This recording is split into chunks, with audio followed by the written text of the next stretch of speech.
tá para gravar agora, pronto, porque quando o pessoal, né, quiser para reassistir, ou algumas pessoas que não vão participar das aulas ao vivo, infelizmente, por questão de outras aulas, normalmente de faculdade, mas a gente vai dar prosseguimento aqui, beleza? Então vamos lá, pessoal, sejam muito bem-vindos, né? Mais um ano começa, dessa vez agora a gente está com as aulas de Química ainda no final da semana, mas não na sexta-feira como era, porque eu achei que isso atrapalhou bastante. Embora as aulas de Química sempre foram as minhas aulas prediletas, porque quem aqui já me conhece desde o ano passado sabe que eu sou perdidamente apaixonado pela Química. Eu espero, assim, de todo coração, poder passar esse carinho e esse amor que eu tenho por essa disciplina, que as pessoas, infelizmente, tendem a não gostar muito, novamente, pela relação que a gente desenvolve com ela na escola. Mas eu tô aqui, eu tenho certeza que, assim, eu vou conseguir passar para vocês todo esse carinho, sabe? Essa coisa que eu adquiri com a Química, certinho? Então, vamos lá, olha só, eu trabalho a Química de uma forma diferente da escola, sabe? Até a lógica ali dos conteúdos, enfim, vocês vão perceber ao longo do ano, certo? Mas vamos lá, deixa eu só dar uma olhadinha aqui, porque eu tinha falado com um aluno, deixa eu colocar. Pronto, tô mandando aqui o link para ele, gente, que ele tava com dificuldade, sabe? De entrar. Mas vamos lá, olha só. Vamos começar a Química agora nessa aula 1, dando dicas. Gente, diferente de matemática e física, Química até que não tem tantas dicas para a gente seguir, não, tá? Porque ela não é aquela disciplina que você precisa ter um rigor tão grande quanto matemática e quanto física, entende? Até porque das ciências da natureza ela é uma das mais teóricas, né? E se não for a mais teórica, até mais do que biologia, eu acredito. Então, por isso que as dicas que a gente dá são diferentes. Mas vejam, entre as dicas para química, sem dúvida, pessoal, olha só, a primeira é não faltar nenhuma aula, é estar presente em todas. Não faltar nenhuma aula. Porque, gente, e até mais do que matemática e física, vocês acreditam? Muito mais do que matemática e física. Porque química, ela é uma construção de conhecimento que ela está tão interligada com ela mesma, que se você falta uma aula e você vem para a próxima sem ter visto, cara, você já se perde de uma forma assim que você não consegue se encontrar real. Porque a química, ela é toda interligada. Tanto que vocês vão perceber que as nossas aulas de agosto, mais ou menos, a gente ainda vai estar citando coisas de agora, de janeiro. Para vocês verem um nível, assim, de interligação entre esses assuntos. Sabe, eu costumo dizer assim, gente, que a química ela é um idioma e você não pode faltar nenhuma aula, porque você não pode faltar nenhuma palavra. Entende? Se você não entender assim um detalhezinho, acabou, tua compreensão ela já é totalmente comprometida. Então, por isso que a gente não pode faltar nenhuma aula. A minha dica é essa. Ah, professor, mas eu posso assistir às aulas gravadas? Olha, se você tiver costume já de assistir às aulas gravadas, tranquilo, você vai continuar em uma constante. Mas, se você criar o hábito de assistir a aula ao vivo, você vai perceber que a gravada já não vai te como é que eu vou dizer? Ela já não vai te suprir como ao vivo te supre, entende? Porque, assim, a modalidade que você começar a assistir, você tem que seguir até o final do curso. Beleza? Segunda dica, gente, que eu vou dar para vocês aqui. Tentar enxergar a química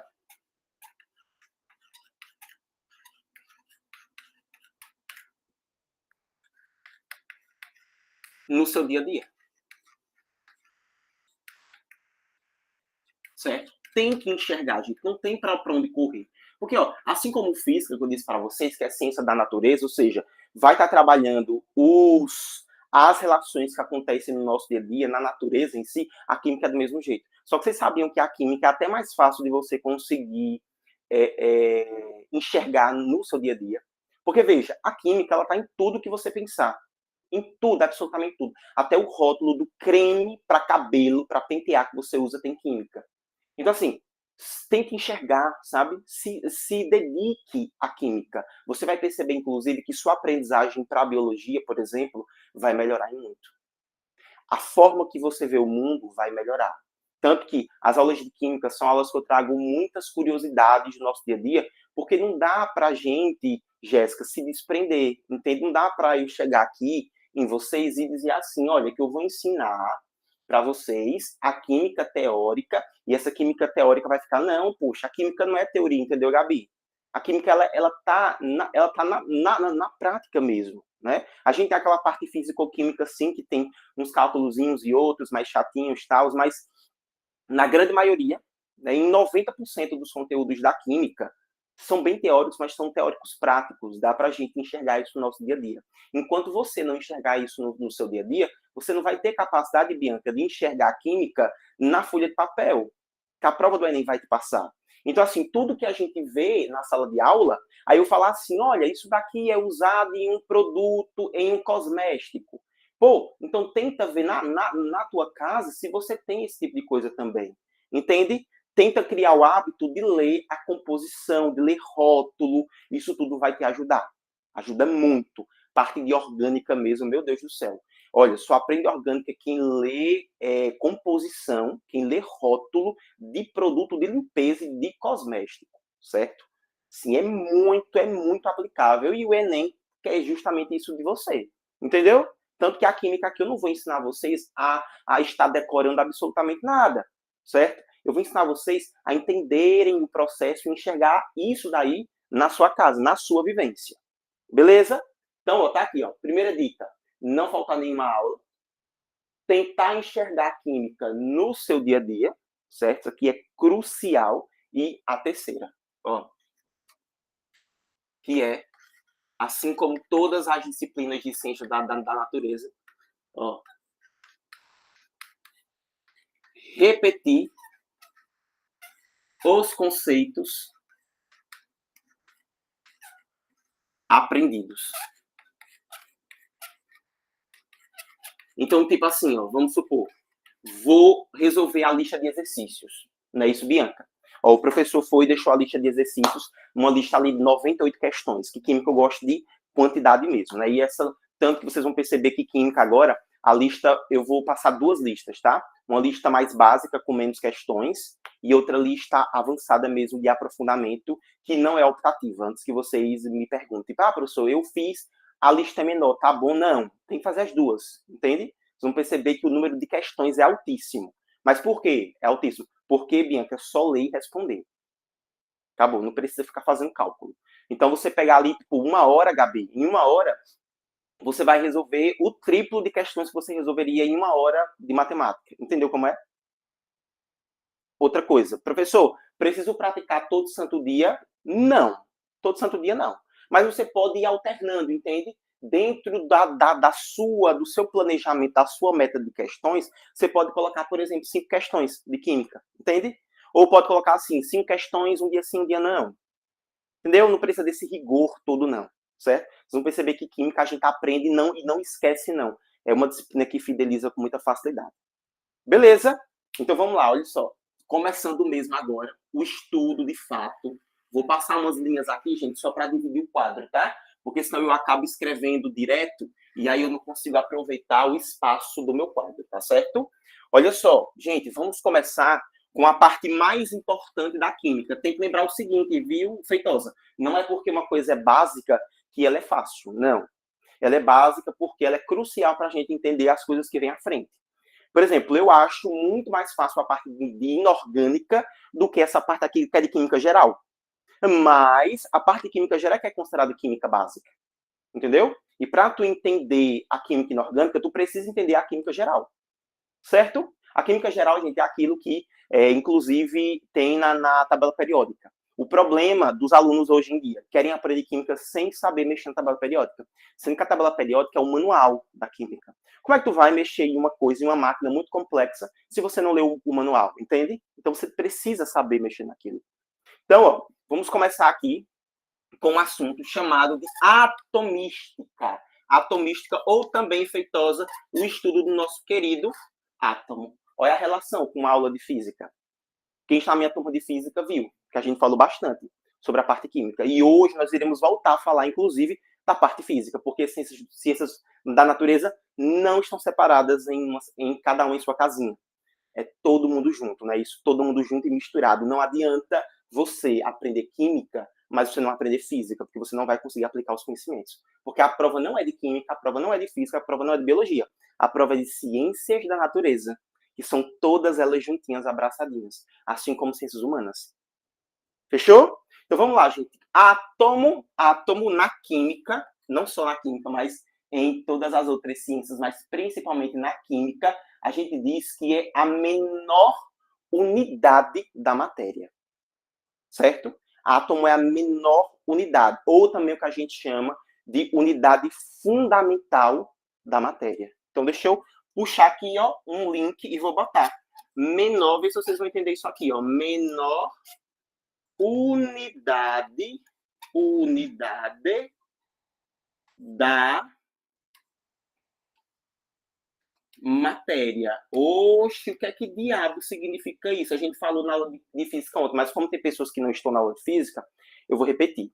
É basicamente isso, gente. Ó, se eu pegar, por exemplo, esse pincelzinho aqui, tá vendo?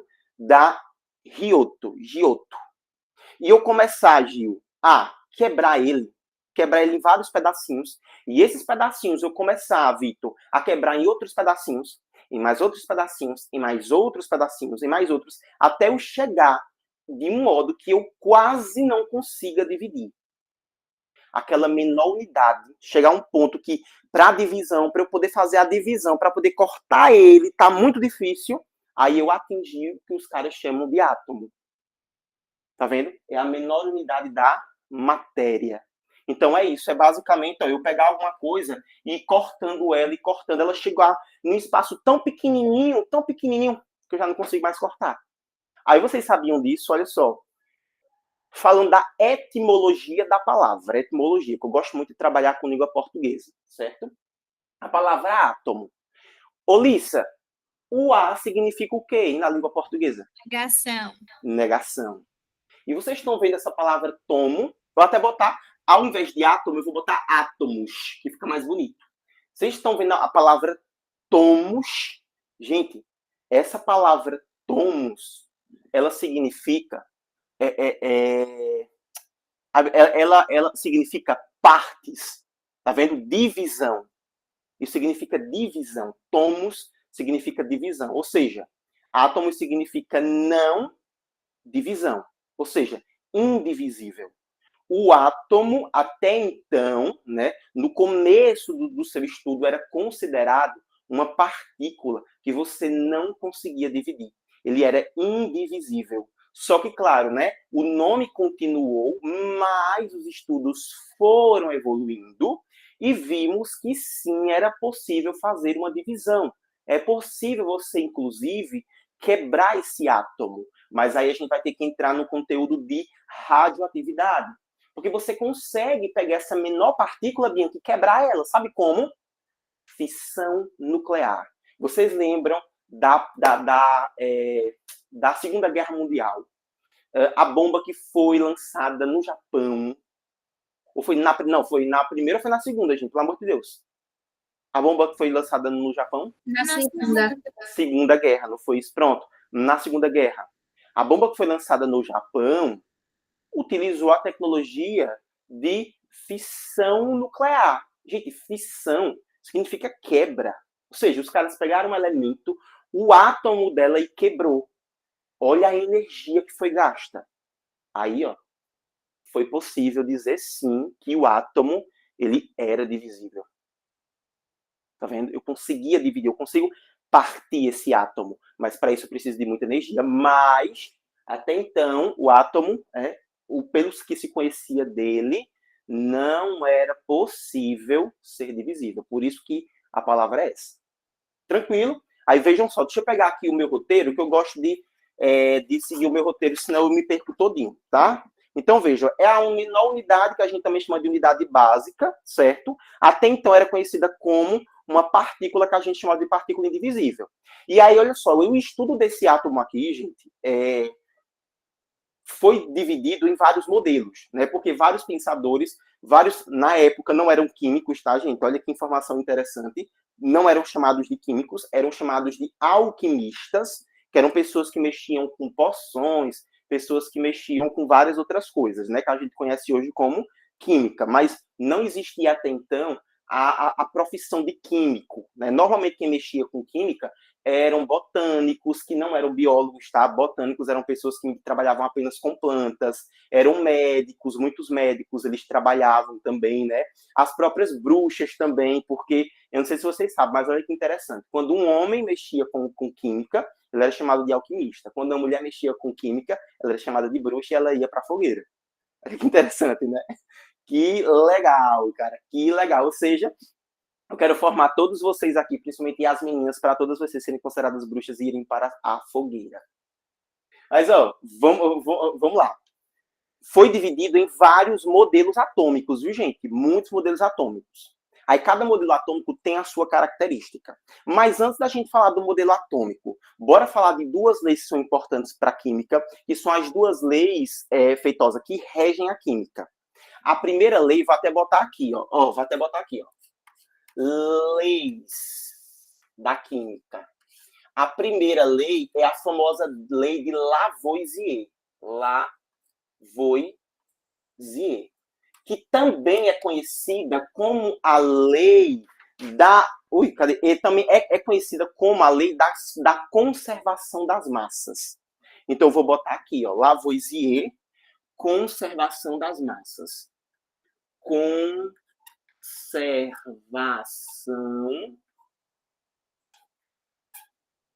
das massas. Essa daqui é a primeira lei. Sabe o que foi que Lavoisier, que foi assim um dos químicos mais importantes, tanto que ele é considerado, gente, o pai da química, tá?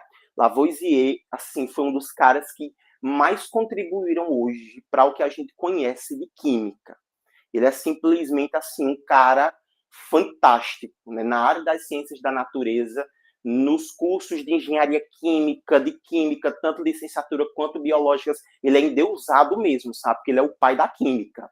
Ele determinou o seguinte, ele descobriu assim, olha, que em qualquer reação química que acontecesse, seja ela de constituição ou de queima, sei lá, independente do que você vai fazer, se envolver reação química, você vai ter que garantir que há uma conservação da massa. Conservação significa o quê? Conservar. O que significa isso, gente? Manter.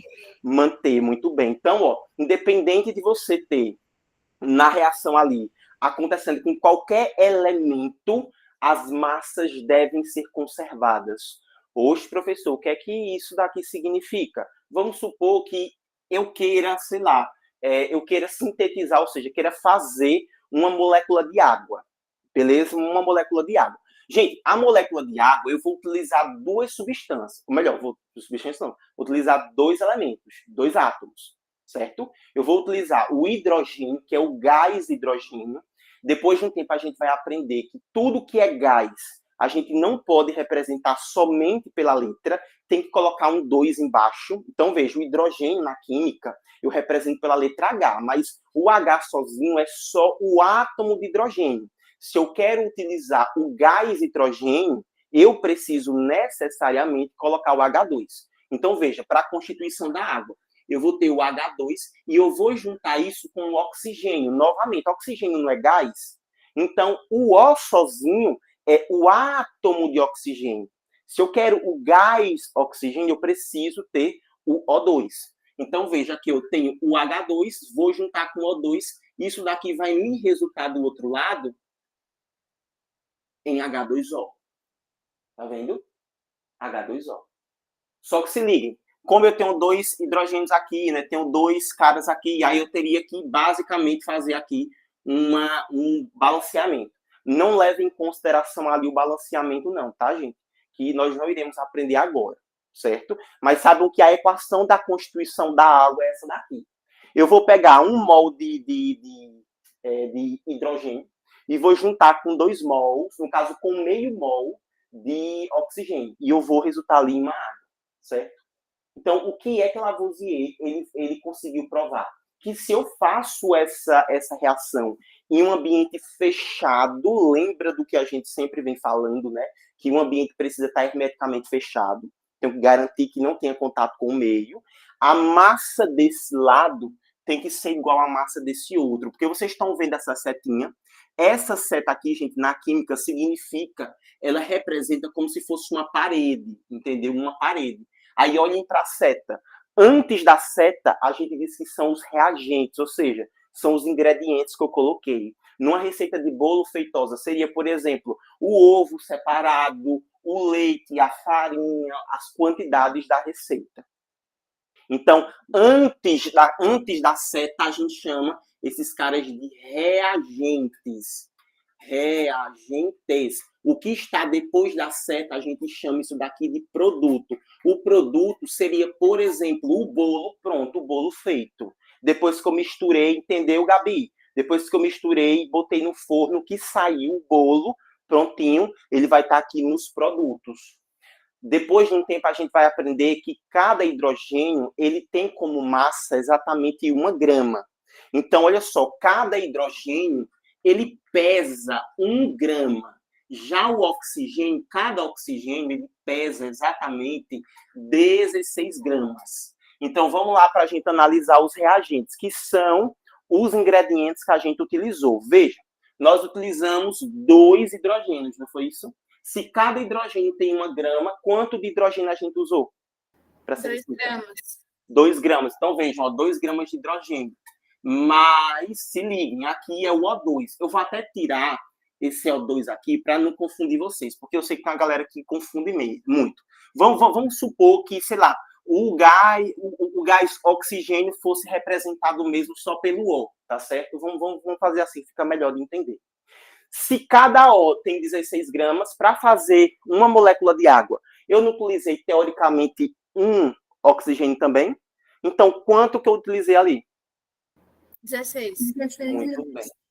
Isso aí, muito bem, 16. Tá vendo? Então, significa que no total, eu vou ter quanto aqui, ó, de reagente? Somando os dois. 18.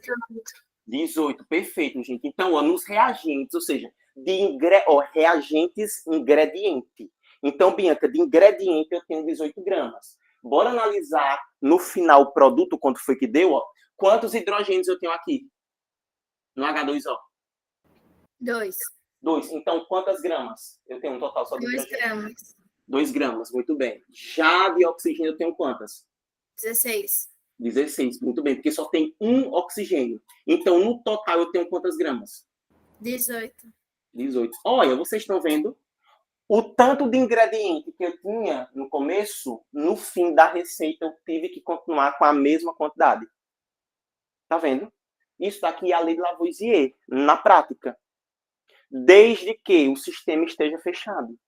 Ou seja, vamos supor que, poxa, cara, para fazer a amônia, que é o NH3, eu tenho utilizado, por exemplo, isso aqui eu tô só supondo, tá? Vamos supor, eu usei 18 gramas de nitrogênio e usei, sei lá, 12, pronto, vou botar aqui, usei 8 gramas de hidrogênio. Aí do outro lado eu vou ter o NH3, só que é só um exemplo, tá, gente? Vejam, nos reagentes eu utilizei tecnicamente quanto aqui, ó? Lembrando, isso aqui é um 8, tá? Ficou meio feio, mas é um 8. Quanto é que dá? 18 mais 8? 20? 6. Muito bem, 26 gramas. Então, do outro lado, quando eu fosse contar, teria que ter quantas gramas? Seguindo a lei de Lavoisier. 26 também. Muito bem, 26 gramas também, tá vendo, gente? Porque isso aqui é a lei de Lavoisier. Vai sempre acontecer, vai porque é lei. Lembra que lei a gente não questiona, a gente só segue. Oi? Você disse alguma coisa, sistema fechado, eu queria saber o que é. Pronto, Bianca, o sistema fechado é tipo assim, eu vou pegar, vamos supor, eu vou desenvolver, vou sintetizar uma molécula de água.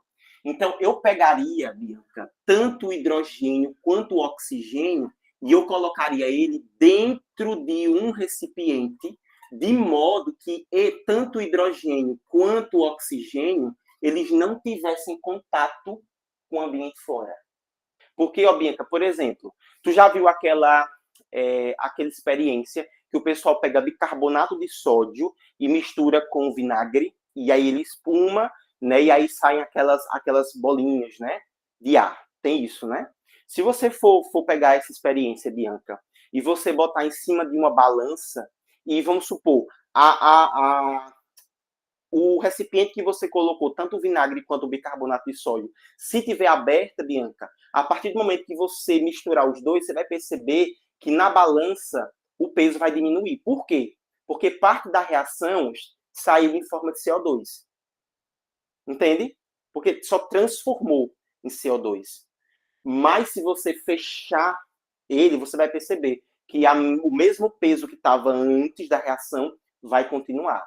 Aí, para que se prove a lei de Lavoisier, precisa estar em um sistema fechado, ou seja, garantir que esses elementos não vão ter contato com o meio. Deu para entender agora? Uhum. Pronto. Nada, tanto, Bianca, que a lei de Lavoisier, ou tanto, Bianca, que a lei de Lavoisier, ela é conhecida como aquela lei que ele diz, né, que nada se cria, olha só, nada se cria, tudo se transforma, certo? Nada se cria, nada se perde, tudo se transforma. Vou botar até aqui embaixo, ó, para vocês lembrarem disso aqui, ó,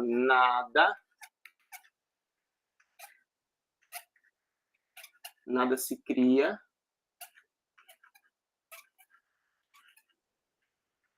nada se perde,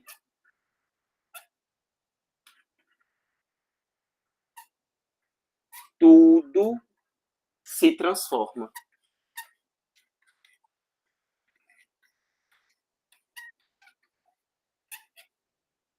Tá vendo? Ou seja, isso aqui quer dizer assim, ó, poxa, se eu usei 2 gramas, se eu tinha 2 gramas de hidrogênio, quando reagiu com as 18 gramas de oxigênio, essas 2 gramas de hidrogênio continuaram as mesmas 2 gramas.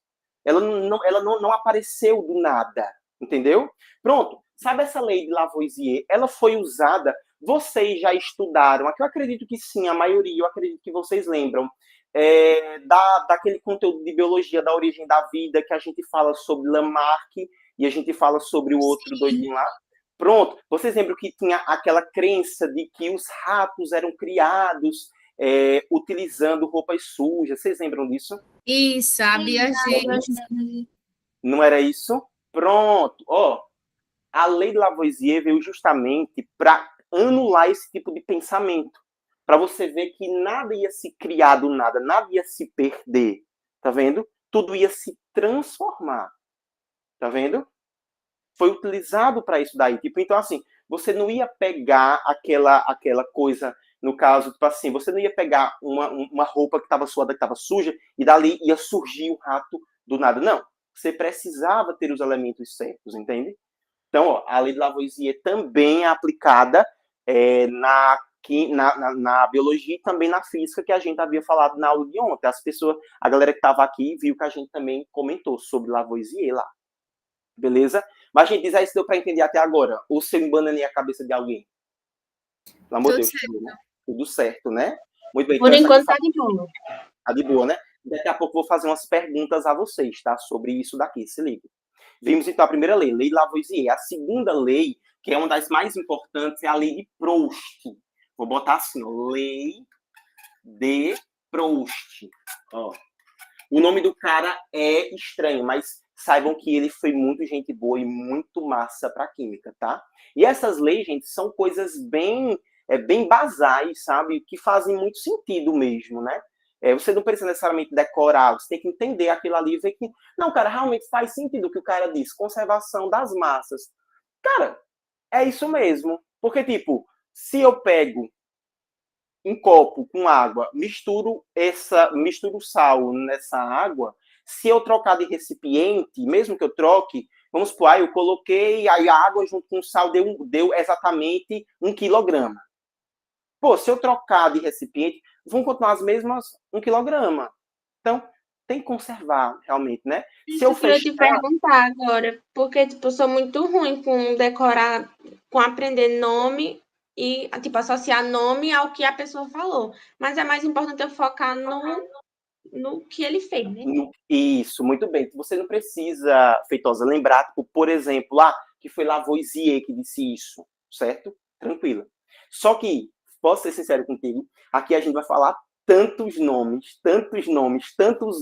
Fabrício, que tu vai deixar no coração aí, Bianca. é uma opinião impopular aqui minha, mas eu aprendi com um macete de química que foi bem assim, desse de Proust, de Dalton, macete assim, dá teu rabo. É Dalton, tome seu Rutherford e bom. Velho, pode usar também, que legal, Bianca, eu não sabia, não. Quando falam deles, eu só lembro desse, dá teu rabo. Aonde, Bianca? Pior que fez muito sentido, velho. Não foi, Bianca, eu amei.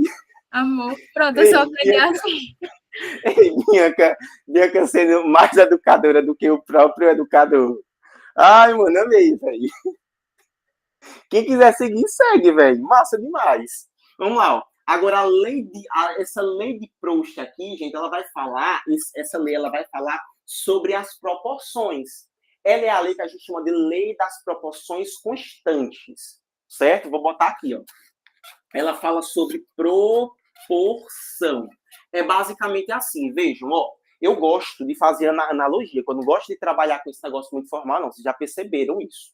Eu tenho certeza. Vamos lá. As pessoas que fazem bolo sabem do seguinte, que quando a gente vai fazer um bolo, a gente usa para o que a gente chama de uma receita, a gente usa 3 ovos são 3 ovos e 3 xícaras de farinha. Então, isso aí você vai fazer uma receita de bolo. 3 ovos e 3 xícaras de farinha. Vou botar aqui no canto, ó. A gente usa 3 ovos e deixa eu tirar aqui porque tá começando a arranhar. 3 ovos, eu uso 3 xícaras de farinha, tá certo? Aí, com essa quantidade aqui, claro que tem os outros ingredientes, mas vocês estão entendendo, né? Que eu estou falando aqui 2 tipos de ingredientes, mas isso vale para todos os outros. Eu vou usar uma xícara de leite para uma receita, certo? Mas, assim, a gente, quando quer fazer uma receita, usa 3 ovos e 3 xícaras de farinha. Só que a gente vai fazer uma receita. Ó, uma receita. Vamos supor, Feitosa, vamos supor que eu queira fazer 2 receitas. Se eu quiser fazer 2 receitas, eu vou usar quantos ovos? 6 ovos. 6 ovos, muito bem. E, consequentemente, quantas xícaras de farinha? 6 também. Muito bem, tá vendo? Ó, 6 xícaras de farinha. Aí aqui eu vou fazer 2 receitas. Vamos dar uma olhada. Olha, ei, eu dobrei o número de receitas. Quando eu dobrei o número de receitas, o que foi que eu fiz com o número de ovos? Dobrou também. Dobrou também. O que foi que eu fiz com o número de xícaras? Dobrou também. Tá vendo que há uma proporção? Agora, vamos supor que eu não queira fazer uma receita. Eu quero fazer meia receita. O que vai acontecer? Meia receita. Vai dividir. Muito bem. 2. Quantos ovos eu vou usar? 1,5. É, 1,5. 1,5, né? Isso, 1 ovo e meio. E quantas xícaras de farinha? 1,5 também. Muito bem. Tá vendo? Então, eu vou fazer meia receita. Então, vocês estão vendo que há uma proporção. Gente, se eu for e desobedecer isso, o bolo vai ficar como esperado? Vai não. Experiência própria. Não é isso. Pode dar errado, tá vendo? E pode, inclusive, chegar a uma outra receita. Essa é a diferença, por exemplo, de um brownie para um bolo. São as proporções, é o tempo de forno. Deu para entender, gente? Essa é a diferença. É a diferença também de um bolo para um petit gâteau. Também há proporção. Na química é igual. O que foi que ele viu? Que isso daqui, gente, a química é uma verdadeira aula de culinária. É saber cozinhar. Acabou, é isso. Porque, olha só que informação interessante. Eu não sei se é interessante, vou fazer igual a Letícia. Não que eu venda. Tá? Não que eu venda, mas os caras, quando vão fazer droga, eles dizem assim, que hoje a gente vai cozinhar, quando eles vão fazer cocaína. Eles dizem assim, a gente vai cozinhar. E como é que você sabe? Porque eu assisti Breaking Bad. E como é que você sabe, Giovana? Aí, tá vendo? Porque eu assisti Breaking Bad. Assista, é muito bom. Eu comecei a assistir, o povo disse, assiste que você vai gostar de química. Eu não gostei do primeiro episódio, desliguei, não, peguei abuso. Ei, O primeiro episódio realmente ele não prende. Não prende, não. Eu também não gostei, não, até porque tinha umas coisas meio. Assim, que eu não. Assim, não é do tipo de coisa que eu assisto. Mas eu dei uma chance. Cara, é muito boa. Real. Assim, é muito boa. Muito, muito, muito boa mesmo. Claro, é uma série mais Se séria. você fazer metafetamina, por favor. E o pior que ele. Vocês viram, quem já assistiu sabe, quando ele vai fazer a metafetamina, ele faz a metafetamina bem limpa. Aí ele diz assim que essa tá pura. Eles vão cozinhar uma coisa pura. Por quê? Ele Porque decorou, química. gente, meu Deus. Porque. Ô, Gil, é porque, cara, o Feitosa ele fala isso na série todinha. Eles ensinam assim, de um jeito. Inclusive, eles dão quase a receita completa de como faz a cocaína. Fabrício, eu acho que você fez a receita. Mas o pior. Não completo viciado. Mas o pior que a gente estuda química a fundo, a gente aprende, viu? Pior que a gente aprende. Entendeu? Porque eu assisto às aulas da Unifesp e lá a professora tem que ensinar a fazer. É muito engraçado, gente. Enfim, umas paradas. Mas é muito bom, é muito bom, muito bom. Assistam Breaking Bad, mas só quando o Enem passar. Agora não é pra ninguém assistir, não. Eu quero que ninguém assista, não. Quero que aí, então, vamos viver o Breaking Bad aqui, ó, na prática mesmo. Aprender a química, né? Inclusive, gente, é muito bom quando a gente entende química. Aí você pega um rótulo ali, velho, você vê. Ah, eu entendi por que foi que a indústria colocou isso. É muito legal, cara, muito legal mesmo. Mas, gente, é isso. Nossa, Química, tem como chegar nesse ponto, assim, de vida, de olhar para um rótulo, rótulo e pensar isso. Nossa, para mim isso é tão real. E que se Fabrício é assim, eu Ei, acho que... vocês vão ver que vocês vão ficar assim. Ah, eu quero sentir isso, então. Nunca vi, nunca senti, nunca nem... Oxi! Ah, pois é agora, minha filha, que você vai. É agora, é agora, é agora. Vamos lá. Mas se eu ficar maluca também, a culpa é sua, viu? Não, assim, maluco todos nós somos. Então agora, vai, né? É saber lidar com a maluquice. Vamos lá. Lei de Proust, a lei das proporções da massa. É proporção, certo? Então você tinha que ter uma proporçãozinha lá sendo usada.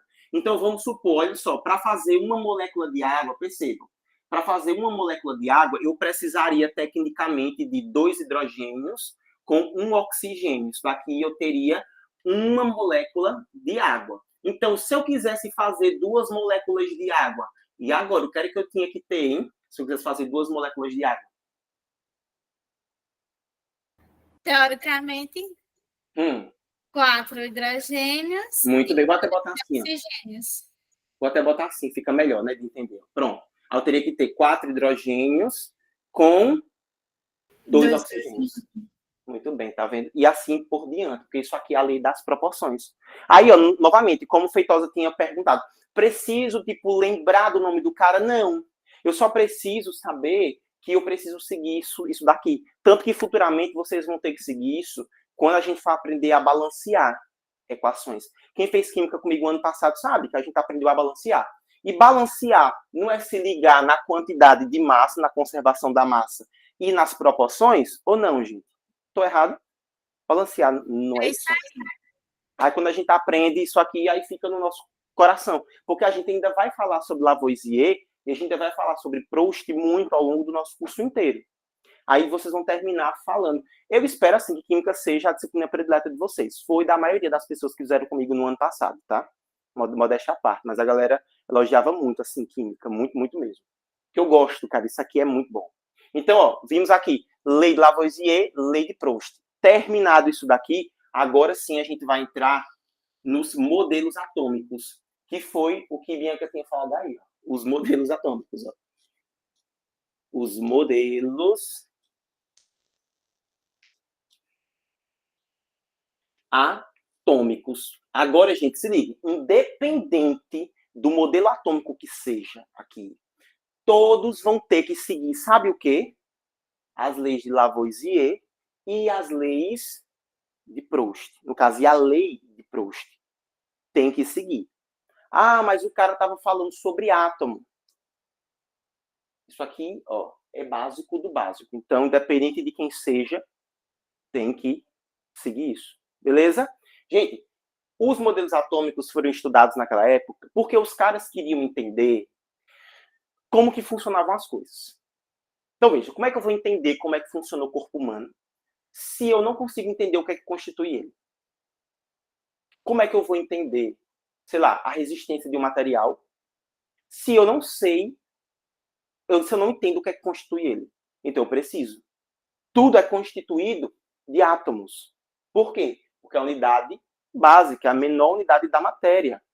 Então, meu corpo tem átomo, o teu corpo, o meu cabelo tem átomo, o meu relógio tem átomo, o ar que a gente respira, ó. Respirei, me inspirei vários átomos. Tá vendo? Oi, Gil. Diga aí, Gil. Me veio uma dúvida agora, porque você falou do corpo, e aí eu lembrei que a menor unidade que a gente tem é a célula. A célula é um átomo ou ela é constituída de átomos? Ela é constituída de átomos. E uma organela é um átomo ou é constituído de átomos? Constituído de átomos, Gil. Jesus. O átomo é a menor da menor da menor da menor de qualquer matéria. Para você ter ideia, a célula em si, ela é matéria. Olha que coisa louca, né, velho? Essa daqui, Gil, inclusive, é a microbiologia. A micro das micros. Muito, assim, muito interessante, né, velho? Muito louco, né? Muito louco mesmo. Concordo com você.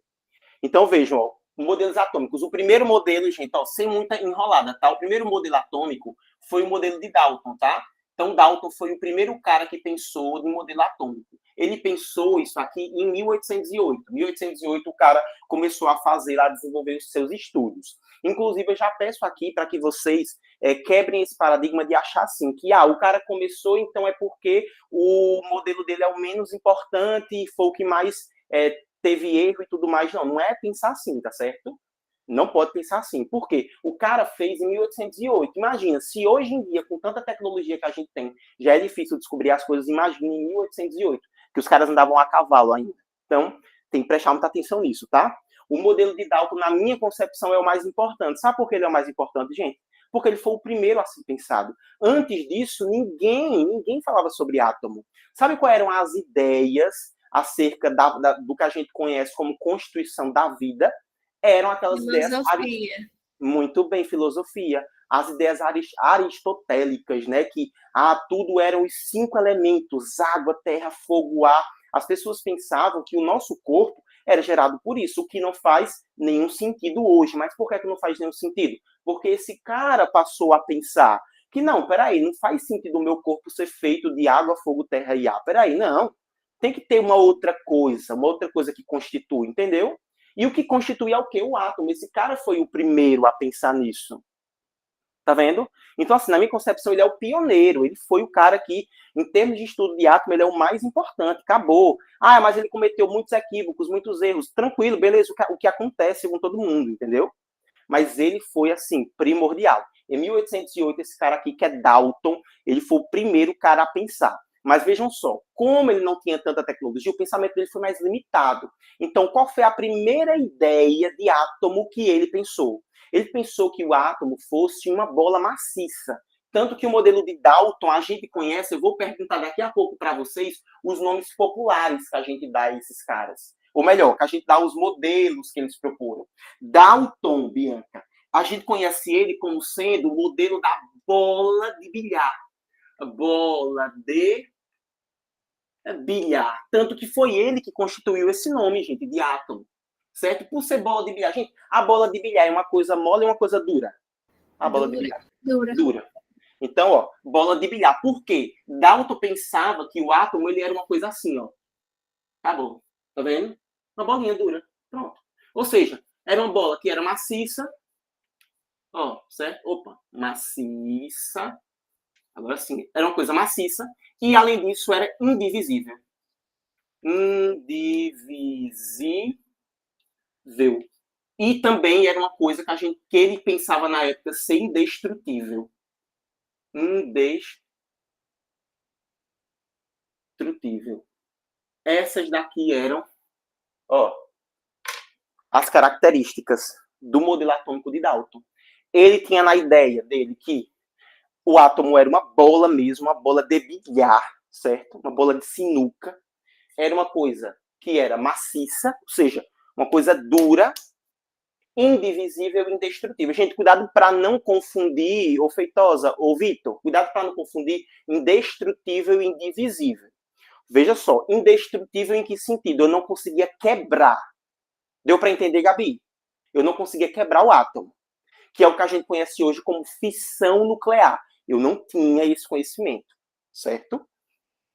Indivisível, sabe o que era? Porque o átomo era uma coisa só. Então eu não conseguia, ele não era modular. Por exemplo, esse meu pincelzinho aqui, tá vendo que é esse meu suporte? Ele é divisível. Por quê? Eu posso apertar aqui e dividir ele em duas partes, que fica o giz e ele. Vocês entenderam isso? Ele é divisível, ó, porque eu consigo dividir, consigo separar. Tá vendo? Ele não era divisível porque era uma coisa só, era uma bola. Acabou, era esse o pensamento que ele tinha. Aí, lembrando, se eu perguntar para vocês aqui, o que era que todos os modelos atômicos tinham em comum? O que era que eles tinham em comum? Aí vocês vão me responder assim. Eles seguiam as leis de Lavoisier e de Proust. Era a única coisa. Eu vou até botar aqui, ó. Mas ele seguia as leis. Ó. Aí, por leis, vocês entendem, né? Ou eu preciso colocar aqui quais seriam essas leis? Não, né? Que vocês agora estão habituados, né? Com Lalá e PP, né? Pronto. Todos eles vão seguir, porque o Enem gosta de perguntar isso, tá? Ah, o que é que tem em comum entre esses modelos atômicos? Ah, a galera normalmente não sabe, olha. Por quê? Porque a galera se liga só nessas características aqui, tá? Tô falando muito rápido, gente, é porque eu me empolgo com química, tá? Não, tá tudo Ok, certo. né? Tudo certo, show. Se eu começar a falar muita coisa e vocês entenderem, tem que perguntar, gente. Não adianta, ó. Eu vou até dar aqueles fechos lá que eu gosto de dar uns fechos de vez em quando na aula, sabe? Mas assim, não adianta vocês virem para cá e sair daqui sem entender. Porque assim, vão por mim. Se você não entende na aula gravada, vai ser muito difícil você ter vontade de estudar em casa. Porque, ó, estudo é o seguinte, Bianca, você não consegue gostar de estudar se você não está entendendo. Aí é preciso você entender. Às vezes pode ser que você não queira atrapalhar o pessoal. Não vou atrapalhar o pessoal, tô com vergonha e tal. Pergunta depois, ó. Aí quando sai daqui, dá o feedback. Professor, sabe que essa aula não entendi muita coisa hoje? Porque aí a gente pode tentar marcar para você uma monitoria, a gente pode fazer um encontro extra, se eu perceber que a galera não está entendendo aquele assunto. Beleza? Porque, ó, se você entender a química desde o começo, meu Deus, aí você vai ficar assim, meu Deus, essa matéria é maravilhosa, mas se você perde uma coisinha, esse diabo, esse rato de merda, aí a gente tem que tomar cuidado para não, certo? Para não desonerar, não deixar o leite azedar, viu? Então vocês vão me prometer. Não entendeu, pergunta, viu? Não precisa ficar com vergonha, não. Aí se não entender mesmo aqui, a gente marca um encontro. Só eu e você, ou eu, você e as outras pessoas que não entenderem. Beleza? Então é isso. Depois de Dada, que é o nosso querido Dalton, a gente vem para o segundo, gente. A gente vem para o segundo modelo atômico, tá? Que é o modelo atômico de Thomson.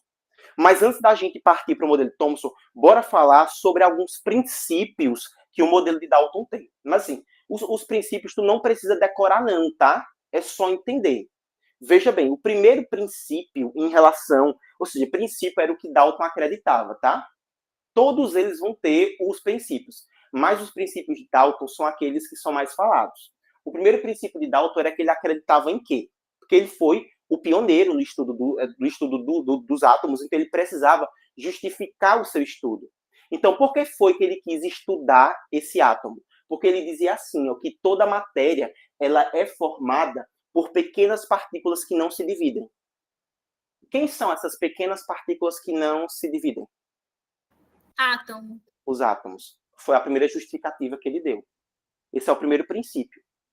Quem disse isso foi Dalton. A segunda era o quê, gente? Era que, olha, átomo, se ligue, viu? Era que os átomos de um mesmo elemento químico era idêntico. Deixa eu botar aqui. Ele acreditava nisso aqui. Um mesmo... Opa, peraí. Mesmo átomo... Deixa eu ver aqui como foi que eu constituí isso aqui. Pronto. Os átomos de um mesmo elemento químico são idênticos. Os átomos... Deixa eu apagar isso aqui, viu, gente? Os átomos de um mesmo elemento químico são idênticos. Os átomos de um mesmo elemento químico químico são idênticos. Mas depois a gente viu que não é isso, viu? Porque, gente, existem vários tipos de elementos químicos que eles têm o mesmo nome, mas eles vão mudar. Quem aqui já ouviu falar em carbono 14? Alguém já ouviu falar desse negócio carbono 14? Mas eu não sei o que é, não. Pronto. O que é carbono 14? É um tipo de carbono que tem uma massa diferente. Ele é mais pesado do que o carbono, que a gente chama de carbono 12, que é esse carbono que constitui o nosso corpo. Ou seja, olha, é o mesmo elemento, tá? É o mesmo elemento. Isso, no caso, é o mesmo átomo, porque é o átomo de carbono, mas o elemento que forma é diferente. A mesma coisa. Esse carbono 14 ou 12 tem alguma coisa a ver com grafite? Não, mas é muito parecido. Que é a mesma ideia. Porque, veja, olha, pronto, melhor ainda, Bianca, você deu um exemplo que eu não tinha nem pensado, mas é impecável, que são os alótropos. Por exemplo, a gente sabe que existem dois tipos de carbono. Existe o carbono, que é o carbono grafite, que é esse grafite mesmo que a gente usa para riscar. E existe outro carbono, que é o carbono diamante. Ó, diamante. Vem cá, deixam de ser carbonos? Não. Mas são elementos químicos, no caso, são elementos químicos idênticos, sim. Mas, no final, a substância é diferente. Estão vendo? Porque tem propriedades diferentes. Muito bem.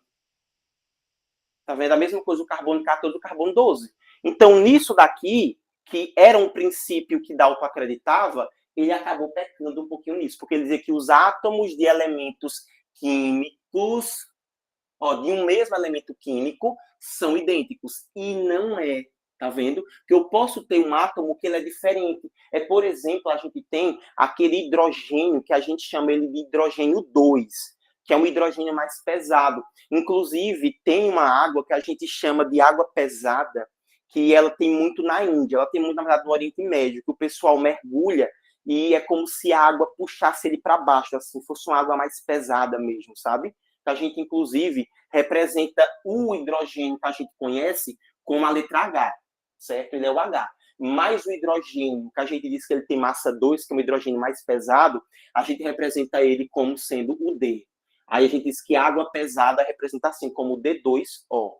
Mas esse D é só uma forma de representar a outra espécie de hidrogênio que a gente tem.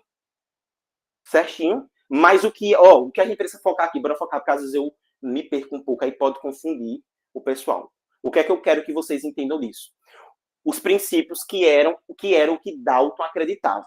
Os outros têm princípios? Tem, mas a gente não vai chegar a desenvolver como a gente está desenvolvendo com Dalton, porque não precisa, certos outros. Porque, normalmente, o que é que os caras vão fazer? Eles vão comparar os outros modelos ao modelo de Dalton, porque o modelo de Dalton é o modelo pioneiro. Certinho? Então, é isso aqui que eu quero.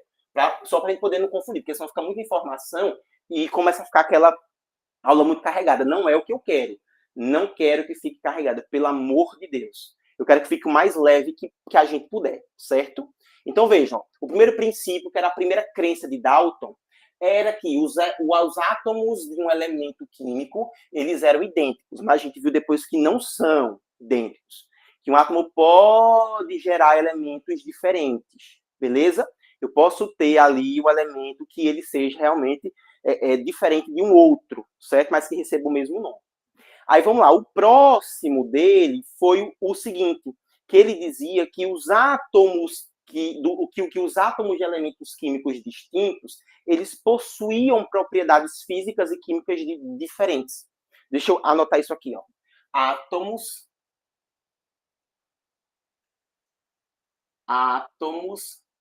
de elementos diferentes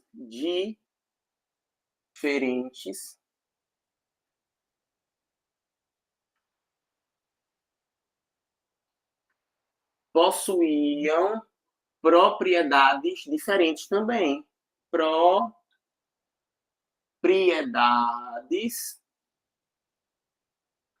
diferentes. Aí foi isso aqui que depois a outra galera começou a perceber que não é. Sabe o que era que ele dizia aqui, gente? Ó, o que era que Dalton acreditava com esse princípio dele, quando ele dizia isso, era o seguinte, que, vamos supor, você tem dois metais, você tem o cobre e você tem o ferro. Ele dizia que esses dois elementos, por serem elementos diferentes, eram constituídos por átomos diferentes, então eles tinham propriedades físicas e químicas distintas. E a gente percebia que não é. Porque o que é que o ferro e o cobre têm em comum? Eles são o quê, os dois? Metais. Metais. Então a gente sabe o quê? Que nós iremos aprender tudo isso. Fiquem tranquilos, tá? Fiquem tranquilos. A gente costuma dizer que quase todos os metais, ou todos os metais, existem poucas exceções, tá? Pouquíssimas. Mas, assim, em sua grande maioria, os metais são brilhosos e são maleáveis. Pô, tanto o cobre quanto o ferro são maleáveis e são brilhosos. Então, vocês viram que já quebrou isso daqui, ó, do que ele dizia? Que possuíam diferentes propriedades. E não. Tanto que a tabela periódica, vocês vão perceber que a gente divide em três tipos, né? Os metais, os não metais e os gases nobres, não é isso? Aí cada um vai ter entre si propriedades distintas. Então, os metais têm um tipo de propriedade, ou seja, normalmente são bons condutores de eletricidade, são bons condutores térmicos, já os ametais são diferentes, são péssimos em conduzir qualquer coisa. E a gente tem os gases nobres, que são inertes. Mas veja, os metais, eles tendem a ser bons condutores em sua grande maioria, ou melhor, na sua totalidade. Está vendo que existem propriedades físicas e químicas que são sim comum? Aí essa aqui foi a primeira, foram no caso, uma das falhas que Dalton cometeu. Beleza? Uma das falhas foi essa daqui. Até agora, a primeira dele, que foi em relação a que toda a matéria era formada por átomo, ele foi perfeito, ele acertou. Mas nas outras, até então, vem errando. Sim, mas claro, erros que eram esperados para a época, tá? Porque não se tinha tanta tecnologia. Aí vejam, a próxima aqui que ele falou era o seguinte, que os átomos, eles não eram criados, nem eram destruídos. Quem foi que disse isso também? Nada é criado. Lavoisier. Que foi o que a gente disse, que ele seguia as leis. Isso foi outro princípio. Depois, gente, ele falou assim, ó, que um elemento, ele é definido pelo peso do seu átomo. Olha, a gente definia um elemento químico, um elemento é definido pelo peso do seu átomo. Só que, Vitor, ó, se liga, que a gente percebeu depois que não era pelo peso, não. Era, na verdade, pelo número de prótons. É o número de prótons que define um elemento. Porque é tipo assim, como é que os caras, olha só, veja só, como é que os caras descobrem alguma coisa, sei lá, lá no fundo da Terra mesmo, eles pegam uma coisa, aí sobe com elas, aí estuda e consegue definir, tipo, que, olha, nesse objeto que a gente encontrou aqui, ó, tem carbono, tem oxigênio, tem nitrogênio. Como é que os caras conseguem? É o oxigênio que sai assim, falou, e tudo bom, eu me chamo oxigênio e eu tô aqui presente. Não é por isso. Quer dizer que era datando carbono. A questão da datação do carbono é mais pela idade, né, Gil? Para você saber quanto tempo que ele estava lá, né? Só que os elementos... Pronto, como é que eles conseguem identificar quem é o carbono 14? Deu para entender? Como é que eles conseguem ver essa quantidade? Aí eles estudam o número de prótons que tem naquilo ali, que é a identidade daquilo. É como se fosse o CPF, entendeu? É como se fosse o CPF. Ele olha para aquilo ali e fala, tipo assim, olha, se tem essa quantidade de prótons, é porque é esse elemento em especial. Por exemplo, deixa eu pegar aqui, ó. O hidrogênio, ele tem um próton. Se ligue, viu? O hidrogênio, ele tem um próton. Já o lítio, ele tem 3 prótons. O lítio, que é outro elemento, ele tem 3 prótons. Então, veja, como é que eu consigo identificar que eu estou lidando com o hidrogênio e não com o lítio? pelo número de prótons que ele tem, que a gente chama de número atômico. Também iremos estudar quando estivermos no estudo de tabela periódica. Mas, ó, é isso daqui que faz identificar. Pô, esse cara tem 3 prótons. Então, ele não vai ser um hidrogênio, porque se fosse para ser hidrogênio, tem que ter só um. Entendeu, gente? Isso aqui é como se fosse a identidade, é o CPF desses elementos. Tá vendo? Tranquilo? De boa? De buenas? Então, ó, é isso aqui. Um elemento, até então, para Dalton, era definido pelo peso do átomo. E não era o peso, porque 2 elementos podem sim ter o mesmo peso, tá? Podem ter pesos iguais. O que eles não vão ter iguais é o quê? O número de... O que é que eles não têm iguais? Prótons. Muito bem, o número de prótons. Não pode ter igual. Cada um vai ter o seu, porque o próton é o CPF do elemento. Aí outro errinho conceitual de Dalton, o que é totalmente aceitável, certo? Novamente, não vamos dizer que, olha, Dalton, ele errou, só errou, não. Questão mesmo da própria tecnologia na época. Oi, Ellen. Vixe, quem tá aqui? Eu achei que ia ficar sozinha. Não, tem Gabi também, né? Perdão, Jéssica. E tem Jéssica também. E também tinha Dantas, né? Porque Dantas não vai ficar assistindo as aulas ao vivo. Entendeu? Então, a galera que não vai conseguir assistir nas aulas ao vivo. Ellen. Não, foi ontem que essa drogada falou comigo, aí eu tinha esquecido. Meu filho, ontem eu tive aula da autoescola até 9h30 da noite. Tu queria que eu lembrasse de tu, é?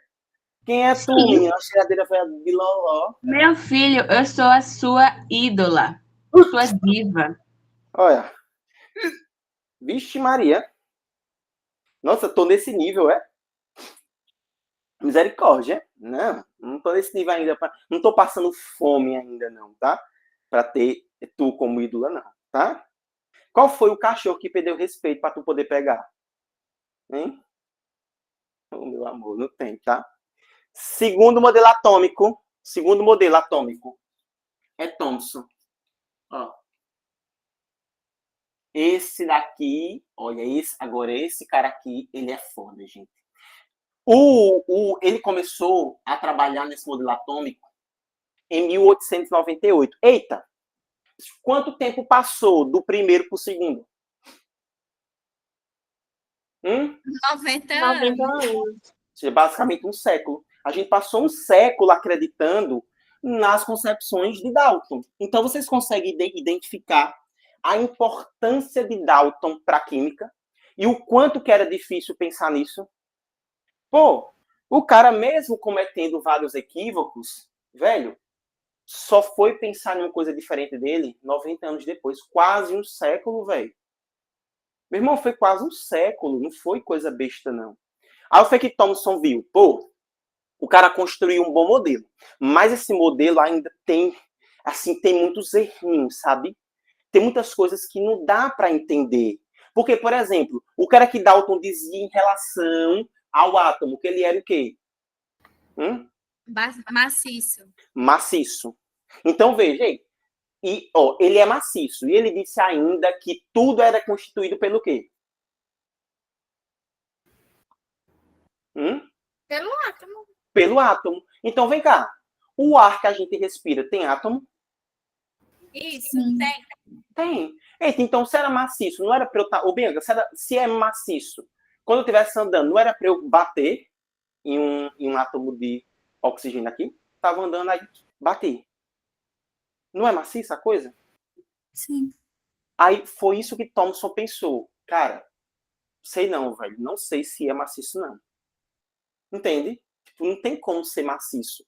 Porque se fosse maciço, era para bater. Tipo assim, pô, e sei lá, quando eu pego uma folha de alguma coisa, eu consigo fazer com que a luz atravesse.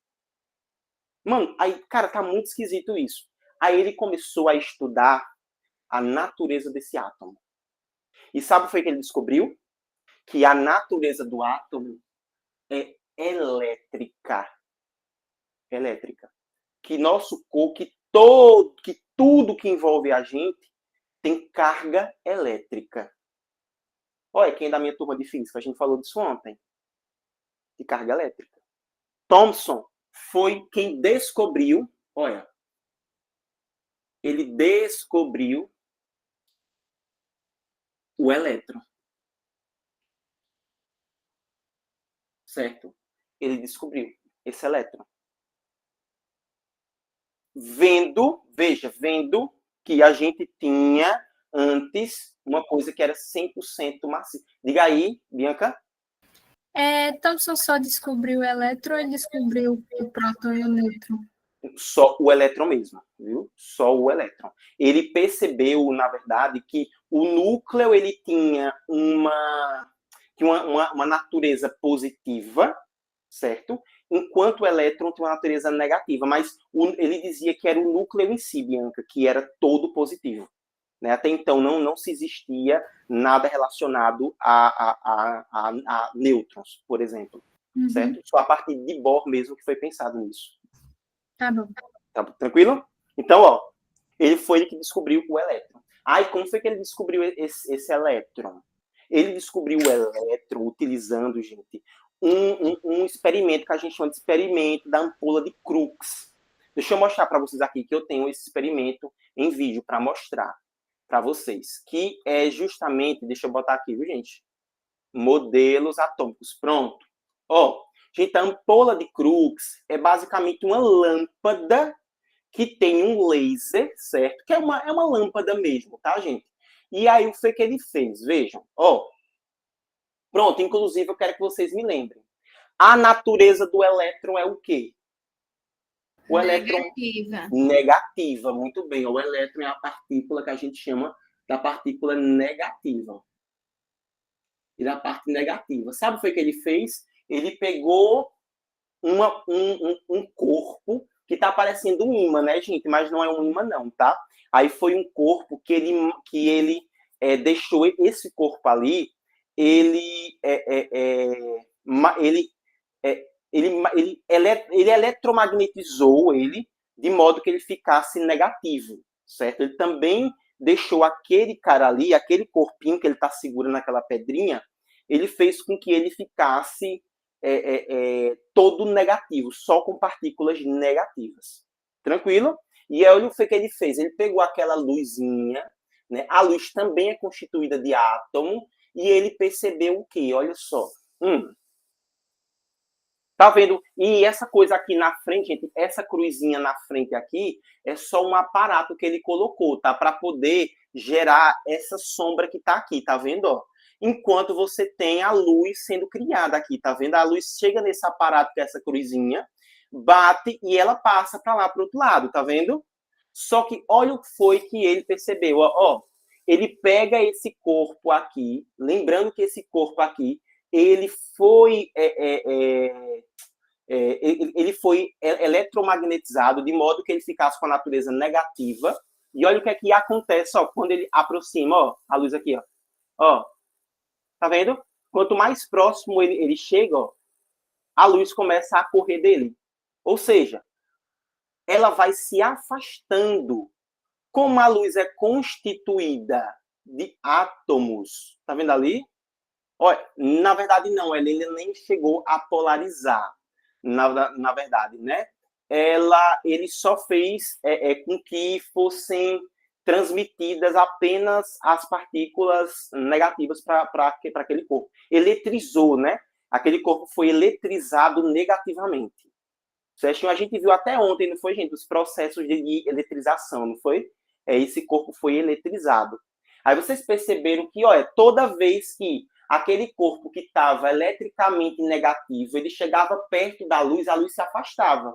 Então, se a luz se afastava, era porque aquela luzinha estava rica em quê? Lembrando que o corpo era negativo. Para que houvesse repulsão? Estava rica em elétrons. Muito bem, estava rica em elétrons, ou seja, estava negativa. Porque lembra, negativo com negativo, acontece o quê? Repulsão ou atração? Repulsão. Repulsão, muito bem. Aí veja, então se houve repulsão, isso significa que o elétron tem uma natureza, no caso que o átomo, desculpa, tem uma natureza negativa, tem algo que é negativo. E aí foi que descobriu o elétron. Olha que interessante. Tá vendo? Foi assim que ele descobriu, usando essa ampola de Crookes. Então, toda vez que vocês ouvirem ampola de Crookes, ó, ampola de Crookes, vocês vão interligar isso aqui, ó, Feitosa, tu vai interligar isso daqui a Thomson, certo? Que foi justamente usada para descobrir a natureza elétrica desse átomo. Tranquilo? Então, ó, esse modelo de Thomson, ele é conhecido, gente, como pudim de passas. Quando eu perguntar para vocês, vocês vão ter que responder isso, tá? É conhecido como modelo de pudim de passas. Então, nesse caso agora, gente, ó, esse átomo, ele não é mais maciço, ele vai ser gelatinoso. Então, vejam, ó, ele não é mais maciço, ele é gelatinoso, ele possui caráter elétrico, ó, tem um caráter elétrico, beleza? E tem um núcleo que é positivo. Ó, um núcleo que é positivo. E além disso, gente, ele dizia, sabe o quê? Ó? Ele caracterizava o átomo como sendo uma coisa assim, ó. Ainda era uma bolinha, tá vendo? Ainda era assim, ó, tá vendo? Circular, ainda era. Só que aqui você tinha o próprio átomo, ou o próprio núcleo, desculpa, positivo. E pregado nesse núcleo, você tinha, olha, o que era que você tinha? Várias outras partículas que eram negativas. Por isso que a gente chamava ali de modelo do pudim de passas, porque realmente parecia um pudim de passas. Ou também, como a galera queria tentar pegar, que a galera tentou fazer com que pegasse o modelo do panetone, mas não pegou, né?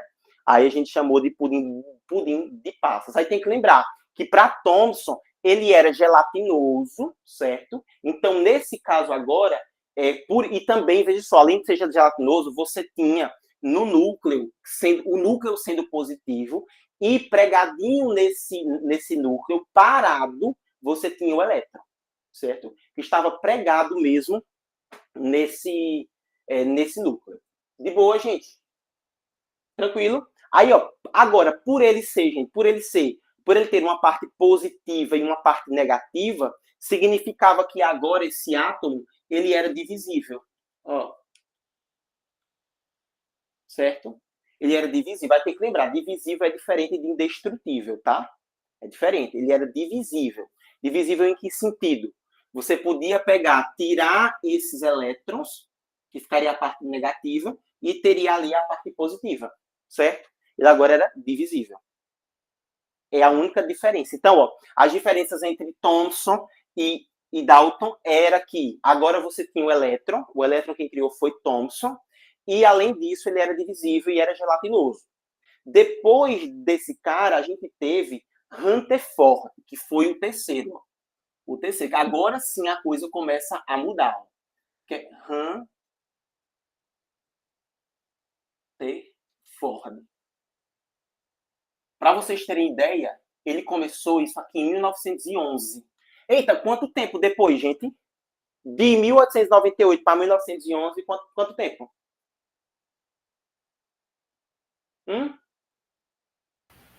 Ellen falou 13. 13, muito bem, isso mesmo. 13. Olha a diferença. Do primeiro para o segundo foram 90. Do segundo para o terceiro só foram 11. Pô. Olha a diferença. Sabe por que isso? A tecnologia que foi aumentando, gente. A tecnologia foi aumentando, melhorando, tá vendo? Então foi ficando diferente, foi ficando mais fácil de descobrir as coisas. Tá vendo? Aí, o que foi que Rutherford ainda continuou questionando? Que vem cá, se Thomson tinha falado assim, que ele não podia ser maciço, não era isso? Que tinha que ser gelatinoso. Mas mesmo que fosse gelatinoso, enquanto eu estivesse andando, caminhando, eu não teria que tecnicamente sentir esse átomo? Teria que sentir esse átomo. Aí ele ainda continuou, poxa, cara, tá muito esquisito isso. E além disso, veja só, tu tem um negócio negativo em cima de uma coisa positiva. Pô, um negócio positivo com negativo, acontece o quê? Atração. Atração.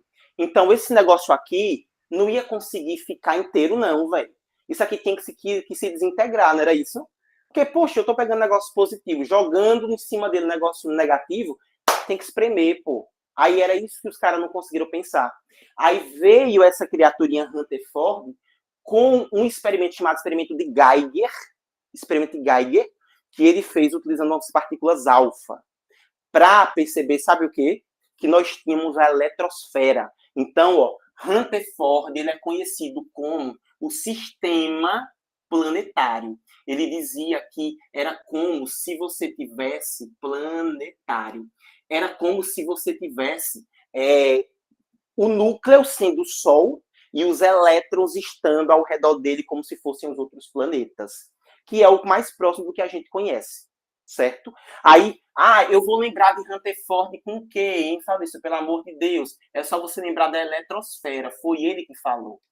Eletrosfera. Ó, ele dizia que o átomo era assim, ó. Tu tinha aqui dentro, tá vendo? Aí dentro desse cara que tá aqui, ó, você teria as partículas positivas dentro e ao redor desta criatura você teria várias órbitas, tá vendo? Ó, a eletrosfera. E aqui nessa órbita você teria os elétrons. Inclusive, gente, esses elétrons, sabe o que ele percebeu? Que eles não estavam parados, que eles estavam circulando a todo tempo. Estava girando em torno desse núcleo que estava ali. Tá vendo? Aí sabe o que ele percebeu? Que se tinha, ó, espaço entre esses elétrons, tá vendo? Então, por isso que quando você está andando aqui, ó, pum, você não esbarra. Porque você tem o espaço entre esses caras. Tá vendo? Deixa eu botar aqui o experimento de Geiger para vocês verem, ó. Vou botar aqui, tá? O experimento de Geiger para vocês verem. Ó, experimento que também pode ser chamado de experimento de Rutherford. É a mesma coisa, tá? Mas eu gosto de chamar de Geiger porque foi ele que pensou, né, em fazer isso. Para explicar. Peraí, alguém tinha falado aqui, acho que foi... Mano, o núcleo do tamanho do Sol, né, velho? Bem pequenininho, meu átomo, velho. Meu átomo tão bebezinho. Não fala do meu átomo, não. Ó, gente, isso aqui, ó, vou tentar explicar para vocês. Aqui é o experimento da partícula alfa de Rutherford. A gente vai ter aqui as peças, que são os aparatos. A primeira vai ser um emissor de partícula alfa. Você vai ter também uma folha de ouro ali dentro. Vai ter uma tela que vai ser usada. Ó, deixa eu voltar aqui. Você vai ter... Deixa ele vir. Pronto. Ó. Você vai ter essa tela que vai detectar essa partícula alfa que é emitida, entendeu? Ela é sensível a ela. É como se fosse... Vocês já viram esses papeizinhos que saem de nota fiscal? Esses papéis que saem de nota fiscal, a gente diz que eles são papéis termoativos, ou seja, eles são sensíveis a calor. Então, tanto que se você pegar e passar umas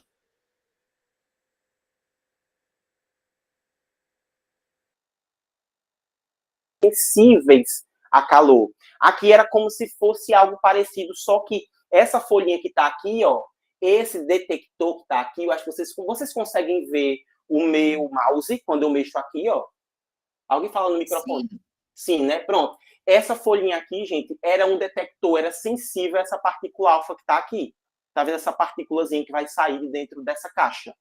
Aí, quando essa partícula saía, ela acabava ficando, quando tocasse aqui, ficaria escuro. E, além disso, a gente tem também aqui, ó, alguns aparatos, tá vendo? Ó, que é justamente para diminuir a intensidade dessa partícula, para que ela não chegasse lá muito forte. E aqui dentro a gente tem a folha de ouro. Olha o que foi que os caras fizeram, gente. Eles abriram, ó, a caixinha de chumbo, tá?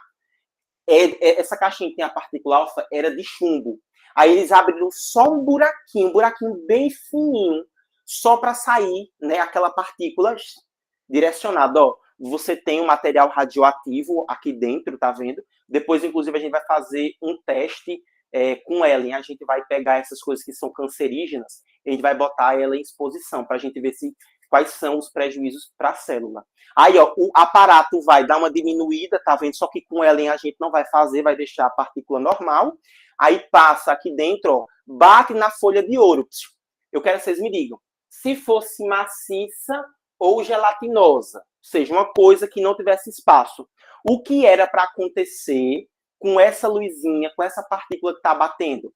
Tipo, quando ela batesse, era para ela atravessar ou era para ela voltar? Se fosse refletir. era para refletir, não é isso? Se fosse maciça, gente. Todo mundo consegue entender isso? Que era para bater e voltar? Sim, né? Certeza, né? Pronto, muito bem. Era para bater e voltar. Mas olha, Gabi, olha o que, é que vai acontecer, Gabi. Olha. Ó. Bateu. Olha o que, é que vai acontecer. Ó. E além disso, ó. Tá vendo que as direções, ó, parte voltou, tá vendo, ó? Mas parte foi para baixo, parte ficou para lá. Vocês estão vendo o que está acontecendo com isso, ó? Ó, não tá tendo um padrão, tá vendo? Olha. Aí eles perceberam isso, velho, que a folha de ouro, olha, como era que eles perceberam? Que havia espaços. Aí, ó, as partes que refletiram é porque bateu no elétron. Mas o que não refletiu, ou então bateu aqui, ó, no núcleo. E a outra parte que não refletiu é porque, ó, passou por esse espaço que era a eletrosfera. Olha que lindo, eita que magistrado, olha que lindo. Olha, tá vendo? Aí quando bate o núcleo, ó, tá vendo? Porque fica algumas tortas. Olha, que perfeição. Deu para entender agora, gente? Esse experimento? Não é show? Não é fantástico? O que foi que o cara pensou, mano? Olha o que o cara... Bianca, o que o cara pensou, Bianca? Não é ser de um desocupado, mas ao mesmo tempo não é brilhante. É. O cara é um desocupado, mas foi, mano, brilhante demais. O cara olhou assim e disse, velho, eu vou fazer com a partícula alfa e V. E o cara provou que existia a eletrosfera, velho. Ele provou pra gente, provou com facilidade que existia espaço. Aí o sistema, aí Rutherford, o modelo dele, a gente chama de sistema planetário, que tem esse espaço entre um e outro, certo? Aí é a única característica que ele tem. Rutherford ele trouxe apenas essa contribuição. Depois veio o aluno dele, que é Bohr, que é o aluninho dele, Bohr, certo? Que inclusive Bohr foi em 1913, que foi só 2 anos. Inclusive, gente, Bohr era aluno, era estagiário de Rutherford, tá? Aí foi que ele viu, poxa, o professor, ele explicou a questão da eletrosfera, mas ele ainda não explicou, sabe o quê? Como é que esses caras que estão aqui, ó, circulando, como é que eles ainda não foram atingir o núcleo? Porque não fazia sentido, velho. Negócio positivo com negócio negativo tinha que se chocar, tinha que se atrair. Aí ele se questionou, por que é que não está atraindo, velho? Tá muito esquisito isso. Aí foi quando o Bohr entendeu a natureza, ó, se ligue, viu? Foi quando ele entendeu que esses elétrons, eles possuem, eles não só eles possuem, mas eles estão em níveis específicos de energia. O que vai caracterizar o modelo de Bohr, se ligue, vai caracterizar o modelo de Bohr é a presença agora de níveis de energia. Ó, deixa eu botar aqui. Níveis de energia. Ele explicou assim, ó. Olha só o que foi que ele explicou. Gente, pode apagar essa primeira parte das dicas? Pode, né? Eu vou apagar, tá? Ali, rapidinho, ó. Beleza? Apagar só essa parte aqui, para eu poder botar essa parte de Bohr que é importante aqui, ó. Bohrzinho, Bobó é importante, para a gente poder saber dele, que é o modelo mais interessante. Tá? No caso, foi só a melhora da melhora mesmo. Ali ele deixou o modelo show, como já deveria ficar mesmo. Ó, seguinte. Nós temos agora os níveis de energia. Sabe o que Bohr ele entendeu? Que por que é que o cara que está... Pronto, esse meu átomo que eu coloquei aqui, eu vou desenhar ele de novo aqui. Ó. Aqui eu tenho um núcleo, tá? E ao redor dele eu tenho, ó, aqui, aqui, aqui e aqui. Vocês estão vendo cada uma dessas órbitas que estão ali? Cada uma dessas órbitas, gente, são níveis de energia, tá? Então, tecnicamente, quantos níveis de energia eu tenho ali? Tirando o átomo, ou tirando o núcleo. Eu tenho um núcleo aqui, tá vendo? 8. 8, né? Eu tenho 1, 2... Não, desculpa, eu tenho 1, 2, 3, 4. Tô perguntando nesse daqui, Gil. Nesse átomo, tecnicamente, eu teria 1, 2, 3, 4 níveis. Eu teria 4 níveis de energia. Aí veja, o que foi que ele explicou? Velho, o elétron que está nessa primeira camada e o elétron que está na quarta camada, veja só, o da quarta camada não invade o núcleo, porque para ele sair daqui para cá, ele vai ter que ter uma energia específica. Então, ó, os que estão caminhando na última têm um nível de energia X, e as que estão mais próximas do núcleo têm uma energia Y. Aí, inclusive, gente, se liguem, tá aqui, olha só, esses níveis de energia, né, que foi Bohr, vou até botar aqui, ó, que a característica do de Bohr são os níveis de energia, os níveis de energia, é da seguinte forma, viu? Quanto mais, vê se vocês vão entender isso. Quanto mais distante do núcleo, maior é o nível de energia. Quanto mais distante do núcleo, maior é o nível de energia. Vou fazer o seguinte, esse daqui é o elétron 1, esse aqui é o elétron 2. Qual é o elétron que está no maior nível de energia? O 1 ou o 2? O 2. O 2, muito bem. O 2, por ele estar mais distante. Como assim maior nível de energia? Porque ele está mais independente. Lembra lá? Ó, quanto mais próximo do núcleo que é a mãe, maior é a influência dele. Então, significa que menos energético ele é. Porque ele vai ter muita influência da mãe. Já o outro que está mais distante, ele é mais independente. Então, ele é mais enérgico. Tá vendo? Então, foi isso que ele percebeu, que esses níveis de energia vão separar, vão segregar esses elétrons. Aí foi isso aqui que ele criou. Aí o que foi que ele conseguiu desenvolver, gente? O que foi que ele conseguiu descobrir em relação a esses níveis? Que nós temos 7 níveis de energia, que são basicamente 7 camadas. Aquelas camadas que vocês já estudaram isso aqui no colégio, que é a camada K, L, M, N, O, P e a camada Q, que são 7 camadas. 1, 2, 3, 4, 5, 6, 7 camadas. Por isso que ele percebeu aquilo. Entendeu? Tá mais neutralizado, isso mesmo. Beleza, gente. É isso, ó, em relação a esses níveis de energia. Aí uma coisa interessante, ó, gente, que vocês... assim, não é obrigatório lembrar, mas é interessante, tá? Que a camada K, ela vai ter um total de 2 elétrons, certo? Nessa camada K. Eu posso ter até 2 elétrons. Aí tem que lembrar, a camada K é a menos energética e a Q é a mais energética, porque ela é a mais externa.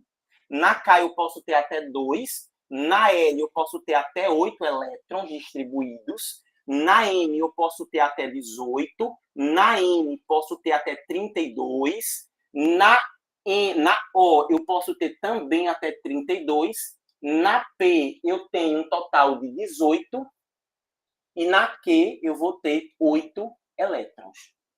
Precisa decorar isso, professor? Não. Vocês vão aprender isso aqui na prática mesmo, vão entender o porquê disso. Então fiquem tranquilos em relação a isso, tá? Fiquem de boa, relaxem em relação a isso daqui. Então vejam, a gente tem aqui todas essas camadas, certo? Só que, povo lindo, o nosso querido Bohr não foi o último. Nós tivemos também um cara chamado de Schrödinger, que ele foi o responsável pelo desenvolvimento do sistema, no caso do modelo atômico atual. Schrödinger, em 1926, ele contribuiu com esse modelo de Bohr, mostrando que nós tínhamos não apenas os níveis de energia, mas também os subníveis de energia. Deixa eu tomar uma aguinha aqui. Os subníveis. Que além dessas camadas, nós temos os subníveis, que é o subnível S, P, D e F. Certinho? São esses subníveis que nós temos. Certo? Aí isso aqui a gente vai estudar melhor quando tivermos estudando a distribuição eletrônica. Mas vamos ali para a gente poder fazer a revisão geral, para eu poder liberar vocês. Vamos lá. Qual foi o primeiro modelo atômico, gente? Criado? Dalton. Dalton. Muito bem. Bianca, qual é o nome popular dado ao modelo atômico de Dalton? Bola de bilhar. Muito bem. Feitosa, característica do modelo bola de bilhar. Quais são as características? Maciço, indestrutível, indivisível. Perfeito, muito bem. Ô, Letícia, qual foi o segundo modelo atômico criado? De Thomson. Muito bem. Que era chamado de quê, Letícia, ele? Pudim de passas. Muito bem. Jéssica, qual foi a maior contribuição de Thomson? Cadê Jéssica? Jessiquinha? Eita, Jéssica saiu. Vitor? Descobriu o elétron. Muito bem, descobriu o elétron. Aí sim. Vitor, qual foi o terceiro modelo atômico? Foi o de Rutherford. Muito bem. Qual era o nome dele? Do modelo? Planetário. Muito bem, isso mesmo. Lissa? Eu não tava conseguindo ligar o microfone. Foi pronto. Eu vou lhe perguntar A agora. bichinha. Jéssica, como foi que Rutherford... Pronto, qual foi a contribuição de Rutherford? Fez modelo atômico. E a Ele característica? foi lá e viu que os bichinhos tinham os espaços, eles ficavam voando, assim. Muito bem. Que a gente chama de A eletrosfera. Muito bem, isso mesmo. Agora, o de Bohr, alguém sabe dizer qual foi a contribuição de Bohr? As órbitas. Muito bem. E também o que o de Bohr? Além das órbitas, os níveis de energia. Muito bem, que era por isso que uma não invadia a outra. Cara, vocês estão afiados, vou mandar a lista de modelos atômicos. Não achem, não subestimem esse assunto. Não acho que é muito besta. Não é. Isso aqui é a história da química, precisa entender. Para poder vocês, futuramente, entendeu?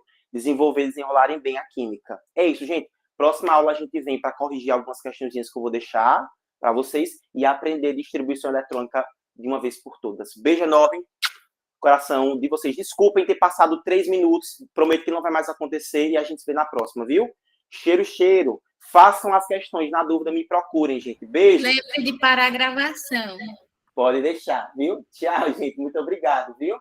Vocês são maravilhosos.